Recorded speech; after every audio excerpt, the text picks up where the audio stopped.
날마다 행복한 묵상 2023년 37번째 주. 우리는 하나님의 가족을 사랑해야 된다. 왜냐하면 우리는 한 가족이기 때문이다. 입니다. 하나님 말씀은 로마서 12장 10절입니다. 형제를 사랑하여 서로 우애하고 존경하기를 서로 먼저 하며. 이사야서 38장 19절입니다. 오직 산자 곧 산자는 오늘날 내가 하는 것과 같이 주께 감사하며 주의 신실을 아비가 그 자녀에게 알게 하리이다. 자, 묵상입문 1번입니다. 그리스도인 공동체인 교회를 가족이라 부릅니다. 왜 가족이라고 부르고 있는 것 같습니까? 여러분, 가족은 무엇입니까? 가족의 여러 가지 특징이 있지만 무엇보다도 가족은 내가 임의로 정해서 되는 것이 아닙니다. 가족은 태어나니까 이미 가족이 되어져 있는 것입니다.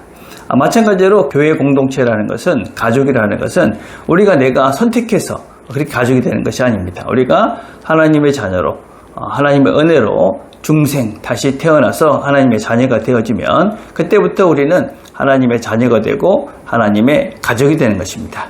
이 교회라는 공동체는 태생적인 것이지 임의적인 것이 아니다. 그래서 내가 하고 싶어서 하고 안 하고 싶어서 안 하는 것이 아니라 그냥 하나님의 자녀가 되는 순간, 우리가 하나님의 자녀로 태어나는 그 순간 우리는 하나님 나라의 백성이 되어지고 가족이 되어지고, 그래서 우리 모두는 하나님 안에서 한 가족이 되어진다. 그리고 가족이라는 것에 또 다른 특징이 있죠. 그것은 무엇이냐면 바꿀 수 없고 또 영원히 지속된다는 것입니다. 우리 하나님 나라의 자녀인 우리는, 하나님 나라의 가족인 우리는 하나님 나라의 자녀가 되는 순간 영원히 한 가족으로 함께 사는 그런 사람들이 되는 것입니다. 그래서 그리스도인 공동체의 우리 교회의 멤버들은 우리가 교회의 성도가 된다는 것은 우리가 가족이 되는 것이고, 그거는 그냥 자연적인 것이, 태생적인 것이 되는 것이며 또 영원한 것이 되는 것이다. 그래서 가족이다. 성경은 우리를 그렇게 부르고 있습니다. 자, 2번입니다. 가족이기에 좋은 점과 가족이기에 힘든 점들은 어떤 것들이 있습니까? 가족이기에 좋은 것들은 참 많이 있습니다. 가족이기 때문에 친밀한 관계가 형성이 되어지고, 그래서 내 마음을 누구보다도 잘 아는 사람들이 가족이죠. 그래서 서로가 위로가 되고 격려가 되고 쉴 수 있는, 내가 편안하게 쉴 수 있는 공간이 가족 안에 이루어집니다. 그게 나의 든든한 서포터, 지지자들이 되는 것이 바로 가족입니다. 두 번째, 이 가족은 무엇보다도 경제적인, 실제적인 도움도 받습니다.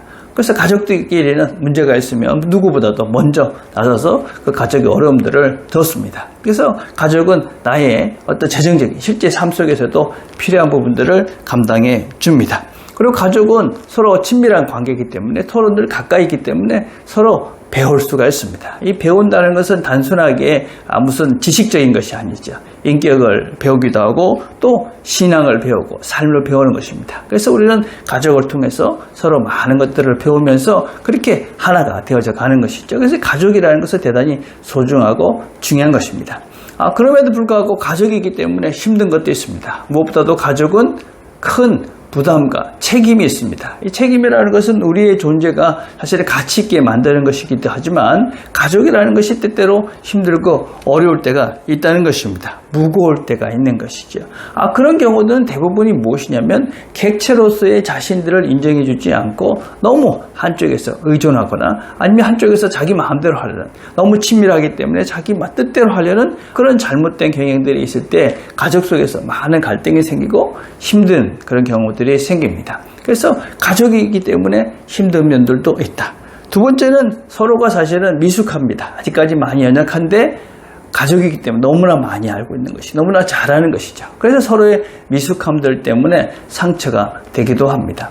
그래서 가족이라는 것은 좋은 점도 있고 나쁜 점도 분명히 있습니다. 그럼에도 불구하고 우리는 그 가족 속에서 같이 배우면서 훈련하고 성장하고 자라가는 것이 가족이라는 공동체다.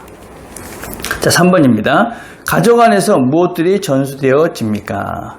여러분, 출애굽기 20장 5절과 6절을 보면 뭐라고 말씀하고 있냐? 하나님께서 나는 질투하는 하나님이다. 그래서 나를 미워하는 자의 죄를 갚되 아비지로부터 3, 4대까지 갚는다. 근데 나를 사랑하는 데는 1000대까지 은혜를 베푸시겠다. 그렇게 말씀을 하십니다. 그 가족 안에서는 이 모든 것들이 다 전수되어진다. 죄까지도, 또 은혜까지도 전수되어진다. 그렇게 말씀하고 있는 것이죠. 특별히 3, 4대까지 이 죄를 묻겠다. 그것은 왜냐하면 그 당시에는 그냥 한 가족이 보통은 3, 4대가 같이 살았던 것이죠. 정조 할아버지부터 시작해가지고 이렇게 3, 4대가 같이 살았던 것이 아주 당연한 것입니다. 그래서 그 사람들이 함께 사는 것이죠. 그 함께 사니까 당연히 모든 것들이 물려질 수밖에 없는 것이죠. 근데 다행스럽게 하나님께서 뭐라고 약속을 하십니까? 죄는 3, 4대. 근데 은혜는 1000대까지. 내 계명을 지키는 자에게는 1000대까지 은혜를 베푸신다. 그렇게 말씀합니다. 그래서 여러분, 우리 가족은 서로에게 모든 것들을 사실은 이렇게 이어져가는 그런 관계입니다. 그래서 우리가 신앙도 물려주고, 우리의 유전자인 DNA도 물려주고, 가치관도 물려주고, 우리의 말투나 이 모든 것들이 다음 세대에 이렇게 이어져 가지요. 그래서 우리가 이 다음 세대에 이 모든 것들이 물려진다. 그것은 사실은 걱정되기도 하고 기대가 되는 면들도 있는 것이죠. 근데 우리가 명심해야 될 것은 무엇이냐면 이 모든 것들이 다 물려지기 때문에 그대로 되는 것은 아니죠. 대부분의 유전자 같은 경우도 한 50% 정도 유지이 된다고 합니다. 그 중에서도 또 트리커가 있어야 그 유전자가 이제 발현이 되는 것인데, 그래서 우리는 좋은 것들은 우리가 잘 받아서 이어져 가면 되죠. 안 좋은 것은 내 대해서 멈추면 됩니다. 내 대해서 멈추고 새로운 좋은 DNA를, 좋은 문화를, 좋은 가치관을, 좋은 신앙을 우리가 물려주면 되는 것이죠. 교회도 마찬가지입니다. 교회라는 공동체는 가족입니다. 우리가 가족이기 때문에 서로 어떻게 나눠질 수 없고 헤어질 수 없는 것입니다.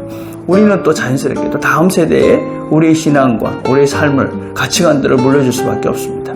그래서 우리가 좋은 것들은 잘 받아서 잘 물려주는 것입니다. 안 좋은 것은 우리 세대에 멈추는 것입니다. 그래서 그것을 더 좋게 만들어서 다음 세대에 물려주는 것이죠. 그 일을 해야 되는 것, 특별히 하나님과의 관계들, 하나님을 섬겨가는 그런 영적인 부분에 있어서 이런 좋은 신앙의 유산을 물려줘야 될 책임이 우리 신앙의 선배들, 우리 모두에게 있는 것이다. 그래서 우리가 하나님께서 주시는 이 가족 공동체 안에서 이 좋은 신앙들을 만들어서 우리가 다음 세대에 잘 물려줘서 우리 다음 세대는 우리보다 훨씬 더 신앙이 훌륭한 그런 자녀들로 잘 자라갈 수 있도록 우리가 좋은 그런 신앙들과 또 가치관과 신앙의 DNA들을 만들어가는, 그래서 부산 남교회가 시간이 지날수록 더욱 아름다운 교회로 세워져 갈 수 있도록 그렇게 함께 힘쓰고 기도하고 하나님의 도움을 구했으면 좋겠습니다. 오늘 하나님께서 우리에게 하루를 주셨습니다. 좋은 신앙의 유전자들을 잘 만들어 가시는 저와 여러분이 되기를 간절히 바라겠습니다. 우리가 함께 드릴 기도는 우리 교회가 좋은 신앙의 가치관을 물려줄 수 있도록 이렇게 기도했으면 좋겠습니다. 기도하겠습니다. 하나님 아버지, 오늘도 우리가 함께 말씀을 들었습니다. 들은 말씀을 잘 기억하고 오늘도 우리가 좋은 신앙의 DNA들을 만들어서 우리 믿음의 후배들에게 아름다운 유산들을 물려주는 우리 모두가 되도록 은혜를 베풀어 주시옵소서. 예수님의 이름으로 기도드립니다. 아멘.